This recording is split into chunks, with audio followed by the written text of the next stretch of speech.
Bien, continuando con la ecuación de Schrödinger, uno de los problemas que surgieron fue la interpretación de esta ecuación, porque una de las cosas que dice es que un electrón puede estar en varios estados superpuestos. O sea, hay probabilidades de que esté en cada uno de esos estados y que no es que la interpretación no es que estas probabilidades son excluyentes, sino que pueden ser concurrentes. Puede un electrón estar en varios estados a la vez, lo que llama una superposición de estados. Que cuando yo realizo una observación, ahí es cuando esta ecuación de onda, la función de onda, colapsa y el electrón se muestra en uno solo de esos estados, que no sabemos de anticipadamente cuál es. Entonces, una de las implicancias de todo esto es que desaparece el determinismo. O sea, ya no, si yo sé todos los datos de un determinado sistema, no voy a poder saber cómo ese sistema evoluciona, porque voy a tener probabilidades y nunca certezas. Y por el otro me hace una dicotomía entre lo que es el mundo microscópico y el mundo que nosotros estamos habituados a ver. En el mundo microscópico, las partículas pueden estar en una superposición de estados y que recién se evidencian cuando colapsa la función y se demuestran esos estados. Esto no sucede en la vida cotidiana. En la vida cotidiana nosotros o vemos un estado o vemos otro, nunca vemos una superposición de estados. Entonces, este es uno de los problemas de esa interpretación, que es la interpretación más conocida de la mecánica cuántica, que es la interpretación de Copenhagen. Varias personas, entre ellas el que ya nombramos varias veces, Albert Einstein, no estuvieron muy de acuerdo con esta interpretación, y de esto surge estas cosas que le menciono ahora. No son importantes para entender cómo funcionarán los materiales, pero sí como de interés de cómo realmente está funcionando y cómo se interpreta esta mecánica cuántica hoy día. Ya ha pasado bastante tiempo desde que se elaboraron sus bases. Einstein se escribió con este señor Schrödinger, y a Einstein le gustaba mucho hacer experimentos mentales. Entonces, en varias cartas con él propuso un experimento en el cual un gato, pobrecito, lo encerramos dentro de una caja herméticamente cerrada, no podemos ver lo que pasa adentro, no podemos escuchar lo que pasa adentro. Lo ponemos al gato y junto con ese gato ponemos un siguiente dispositivo. Ponemos un material radioactivo que en algún momento liberará una partícula alfa, por ejemplo. No sabemos cuándo, porque eso es una situación impredecible. No se puede predecir cuándo un material radioactivo va a emitir. Podemos hacer una descripción matemática de las probabilidades, pero nunca sabemos cuándo exactamente. Cuando ese material radioactivo emita, va a activar este dispositivo que está acá, que es el contador Geiger. Y este contador Geiger a su vez accionará un martillo. Este martillo rompe una botella que tiene un gas venenoso y este gas matará al gato. Bien, lo que decía Einstein es que si el mundo macroscópico se moviera de la misma manera que plantea la interpretación de Copenhagen de la mecánica cuántica, el gato estaría en una superposición de estados, o sea, estaría vivo y muerto a la vez hasta que abramos la caja, porque previamente a abrir la caja, o sea, hacer la observación, no podemos saber cómo está.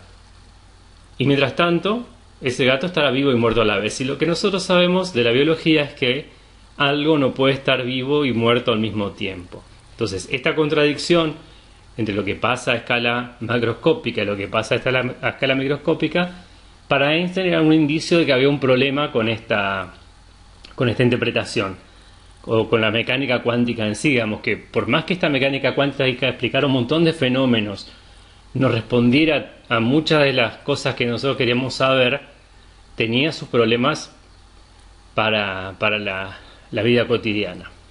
Bien,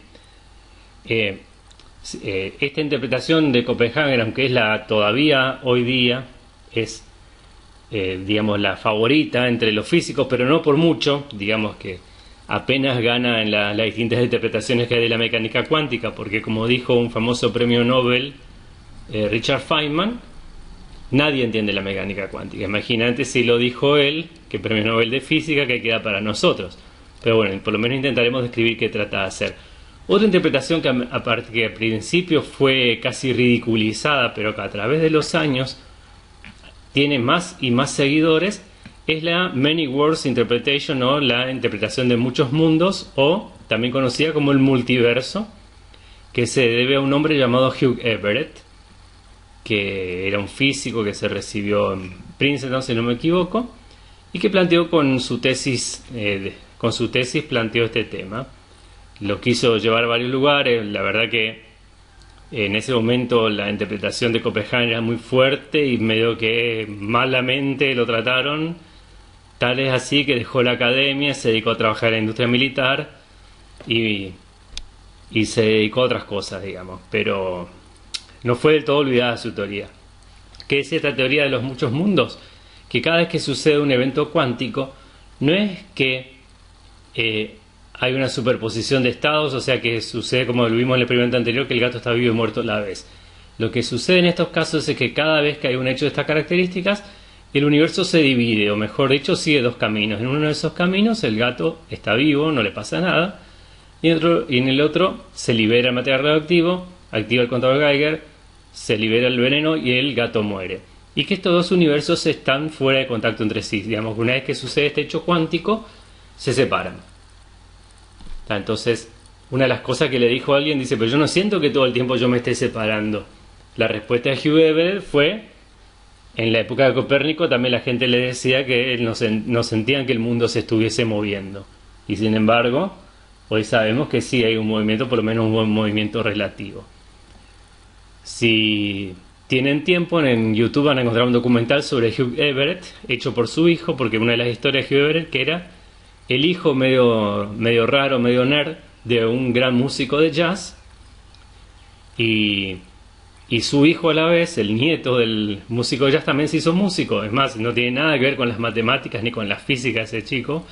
Tiene una banda de música conocida como los Eels o los Els, se escribe creo que las Anguilas, bastante conocida en los años 90 y aún hasta hoy, y que hizo su documental, digamos, tratando de entender lo que había pasado con su papá, que murió relativamente joven, a los 55 años, y de qué se trataba el trabajo de su vida, digamos, que para él era chino básico, y bueno, en el documental más o menos le explican estas cosas que le estoy explicando ahora.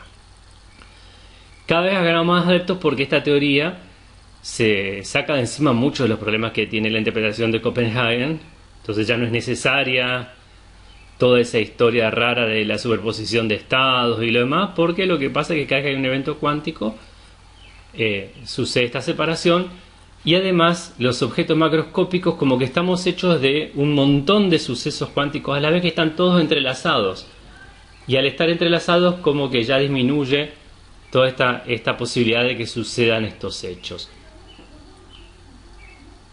Hay otras interpretaciones, no son las únicas que existen. Otra de las interpretaciones dice que hay como una variable oculta, que es la que sería la que hace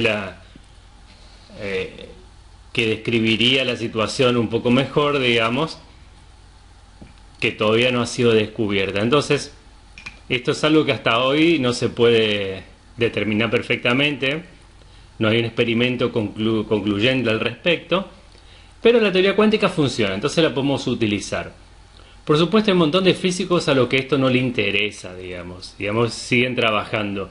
La explicación sería, por ejemplo, es como uno puede ser un perfecto piloto de carreras y no entender nada de mecánica, o entender muy poco y sigue perfectamente. Entonces esto mismo, la física, está bien, dame estos principios, yo uso la ecuación y sigo para adelante. No me interesa si todo funciona perfectamente, si está justificado filosóficamente, etcétera, carece de interés.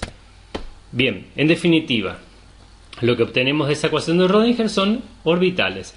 Los orbitales acá están representados porque es muy difícil imaginarse todo esto que yo acabo de decir, pero digamos que en esta representación, por ejemplo, son los lugares donde yo puedo encontrar el electrón alrededor de un átomo. Este sería un orbital de tipo 1s, donde hay mayor densidad electrónica, o sea, donde están mayor concentrados los puntitos, es donde tengo más posibilidades de encontrarlo, pero lo puedo encontrar acá o lo puedo encontrar acá, etcétera. Esto sería otra interpretación de lo mismo, digamos, distancia del electrón al átomo y las posibilidades de encontrarlo. Vendrían a ser variaciones de lo mismo. Entonces, lo que nos enseña la mecánica cuántica, la teoría cuántica, es que los átomos pueden absorber o emitir porciones discretas de energía, esto es lo que nos decía Planck, y que si hay cambios en el estado de energía de un átomo, de repente tiene mayor energía que lo que tenía antes, es porque hay un cambio en la capa de electrones. Y los electrones pueden ocupar estados de energía discretos, ya no orbitales discretos como decía Bohr, sino estados de energía llamados orbitales. Y estos estados de energía son determinados por 4 números cuánticos que provienen de la resolución de la ecuación de Rödinger. Estos números cuánticos son los siguientes. El más importante de todos, el número cuántico principal, es parecido a lo que había dicho Bohr, digamos, las capas concéntricas alrededor del núcleo, en este caso reemplazando el concepto de órbita por un concepto de orbital. Ese número toma valores enteros, el que está más cerca del núcleo es 1, el que le sigue 2, 3, etc. El infinito sería para el electrón que ya no está en el átomo. Y ese número está relacionado con la distancia promedio del electrón al núcleo, porque ya dijimos que no tiene una ubicación fija. A mayor n, mayor distancia promedio del electrón al núcleo. Y está relacionado con el nivel de energía del electrón. Entonces estos serían, por ejemplo, sucesivos orbitales de tipo S, el 1, el 2 y el 3. Son esferas cada vez más grandes, más lejos del núcleo. Por supuesto, como dijimos que era uno de los problemas que tenía la teoría de Bohr, hay electrones que están en el mismo nivel de energía pero que tienen distinta energía. Y esto es porque hay subniveles. El número cuántico angular, L, o número secundario, me da cuáles son estos niveles. Toman valores desde 0 hasta n-1. Esto quiere decir que, por ejemplo, si n es 1, L va a ser 0 hasta n-1, 1 menos 1 es 0, de 0 hasta 0. Hay un solo tipo de orbitales en el nivel 1. Si L es 2, va a ir de 0 hasta 1, entonces va a haber orbitales de tipo 0 y orbitales de tipo 1. Dos orbitales secundarios. Si n es igual a 2, esto va a ir... si n es igual a 3, perdón, va a ir de 0, 1 y 2. Hay 3 tipos de orbitales. Y la forma de estos orbitales van a ser determinadas por este número cuántico angular. Estos son los subniveles.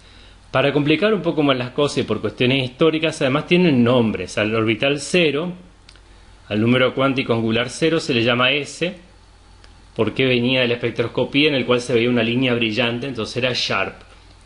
El 1 es P por principal, el 2 es D por difuso, el 3 F por fundamental, etc. De ahí en más, el orden es alfabético, o sea, un L igual a 4 es G, un L igual a 5 es H, etc. Igualmente vamos a trabajar principalmente con los niveles 0, 1, 2 y 3. Y aparte estos me van a indicar la forma que tienen los orbitales. Por ejemplo, un orbital de tipo 0 o S, un subnivel 0 o S, tiene esta forma esférica. Un subnivel P tiene esta forma como de pesas, y hay 3 distintas. Fíjense además que, por ejemplo, tenemos el electrón puede estar o acá, o puede estar acá y después estar acá, pero nunca pasa por este espacio en el medio que está vacío. O sea, el electrón de alguna manera está acá, desaparece y aparece acá nuevamente. Esto tiene que ver con la dualidad onda-partícula del electrón. Y un orbital de tipo D puede adoptar estas 5 formas que están acá. La cantidad de formas que puede tener un subnivel viene dado por el número cuántico magnético m sub L, que me da la orientación del orbital en el espacio. Este número toma valores que van desde menos L hasta L. Por ejemplo, si L, el número cuántico secundario, es 2, esto puede tomar valores menos 2, menos 1, 0, 1 y 2, que se corresponden con las 5 orientaciones que vimos acá. Entonces, la cantidad de variantes que tenga acá tiene que ver con la cantidad de orientaciones que tiene el orbital. Y por último, el número cuántico spin, que se explica de la siguiente manera, que si el electrón lo consideramos como si fuera una esferita cargada eléctricamente, que no es exactamente eso, pero lo podemos considerar en ciertas situaciones que se comporta así. Si un campo magnético está girando, o sea, está variando en el tiempo, un campo eléctrico, perdón, está variando en el tiempo, produce un campo magnético, y viceversa. Si yo girar un campo magnético, produzco un campo eléctrico. Esa es la base para los generadores de energía eléctrica. Y al revés, y si el electrón gira para otro lado, produce un campo magnético que es idéntico en magnitud, pero de sentido contrario. Y esto se le puso etiqueta, digamos, al spin orientado en este sentido, como esta flechita que está acá, le ponemos más un medio, y el que tiene para abajo es menos un medio. Ese un medio tiene un sentido que no lo vamos a llegar a ver nosotros, así que tómenselo como si fueran etiquetas. Spin para arriba, más un medio. Spin para abajo, menos un medio. Hasta ahí vamos a llegar. La próxima clase vamos a ver un poco la aplicación de todo esto.